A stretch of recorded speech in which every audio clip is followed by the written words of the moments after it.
And gentlemen, welcome back. This video tutorial starts the second half of Geometry Goal 2 for students who are working on those topics. What we're trying to focus on right now is slope and getting ourselves comfortable, or at least reminding ourselves all, and I do mean all, of the work we did with slope back in Algebra 1 and in Algebra 2. For those who need a refresher, slope is, if my computer will catch up, is rise over run. So that means your change in y over your change in x. Rise over run, Miss Dubois. That didn't look good at all. You see the lag is back. So if you're looking to do this on a graph, it's pretty easy, but if you need to remember, the formula for it is y2 minus y1 over x2 minus x1. Mouse catch up. There we go. So that's our refresher. So now let's scroll down and see what we got. We're going to start very basic. Make sure we're comfortable with what we're doing. Remember, you read a graph from left to right the same way you read words. So what that means is if I'm tracing this line from left to right, that means I'm ending up going, if I'm going this way, that means I'm trending down. So that means this is a negative slope, and apparently never trace the letter A. There we go, negative slope. Here, if I'm reading from left to right, we're trending up, which means this is a positive slope. There we go, the computer woke up finally. Okay, so what is our rise? We are going, let's see here, we are going down how many? 1, 2, 3, 4. And then we're going over how many? 1, 2, 3, 4. So it is negative 4 over 4, which simplifies to negative 1. Over here, we are going up. Let's see here. That's a 6. And then we're going over 2. 6 over 2, which simplifies to 3. So that's your bare bones introduction to slope. Now let's assume that we don't have a grid in front of us. So eeny, meeny, miny, mo, x1, y1, x2, y2. So in case you forgot, y2 minus y1 over x2 minus x1. That's our setup. So y2 is negative 9 minus, what's my y1? Negative 4 all over 2 minus, what's my x1? 6. Double negative is a positive. It'll keep track of your signs. So that's going to be negative 5 over negative 4. Double negative is a positive. Our final answer is 5 over 4. Not bad. Back over here, I'm going to label x1, y1, x2, y2. So what's our y2? Negative 4 minus what's our y1? 5 over what's our x2? 8 minus what's our x1? 2. Negative 4 minus 5 is negative 9.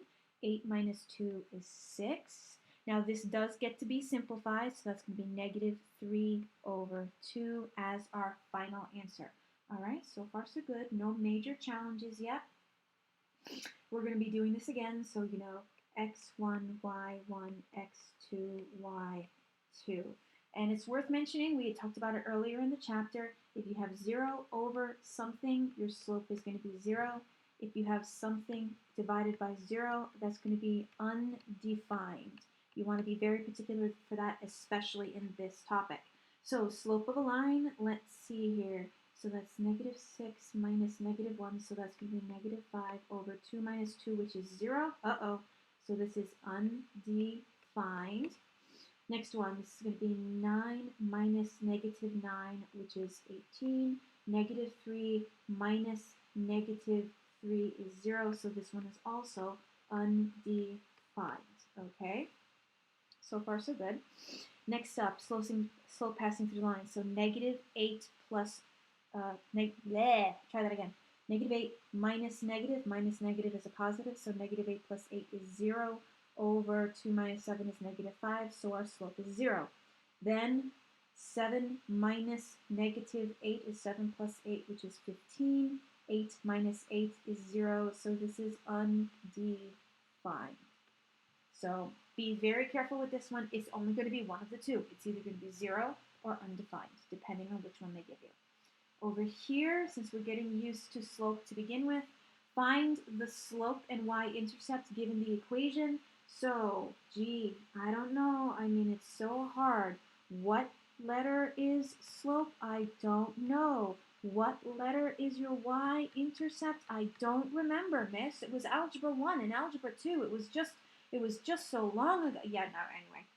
So your slope is 3 over 2, and your y-intercept is -9.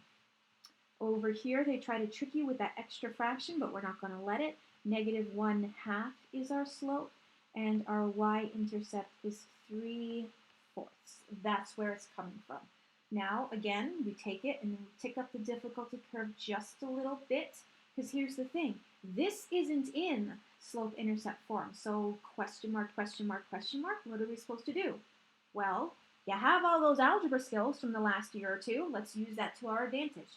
So if we have 5x plus 2y equals 3, it's y that we're trying to solve because that's the one that we want to get by itself, y equals. So we're going to start with 5x, move it over, 5x, move it over, 2y equals -5x plus 3. So far so good, and then we're going to divide by 2, divide by 2, divide by 2. Oh, well that wasn't so hard. So our slope is -5 halves, and our b is 3 halves. So they're deliberately trying to trick you by giving you two different fractions when you're used to slope being the only thing that's a fraction. Don't let it. You know your x is going to be your slope, so the number that's with your x is going to be your slope. Over here, let's see, it'll be plus 3x plus 3x.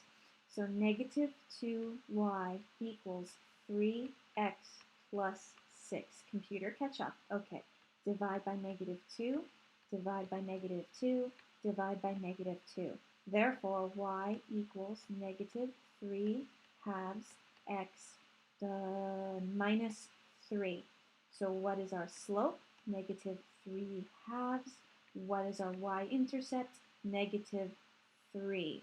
And that is it. Look at that. Not even 10 minutes, and we have all of the topics done for slope with the Geometry Goal 2.